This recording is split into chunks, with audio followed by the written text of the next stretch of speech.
জান্নাতীদের মনে কোনো দুঃখ থাকবে না, একটাই দুঃখ হবে। সেই দুঃখটা কি?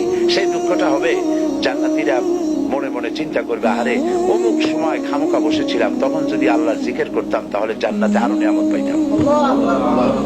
এরকম আমাদের জীবনে আছে। গাড়ির মধ্যে বসে আছে, আজেবাজে চিন্তা করতেছি। বাড়িতে বসে আছি, লোকজন কাছে নাই, আজেবাজে চিন্তা করতেছি, গল্প করতেছি। গাড়িতে বসে আছি, গাড়ি চালাচ্ছি, ততক্ষণ যদি সুবহানাল্লাহ বিহামদিহি সুবহানাল্লাহ সুর করে সুন্দর করে যদি পড়তে থাকি, তেলাওয়াত যদি করতে থাকি, সওয়াব হতে থাকবে।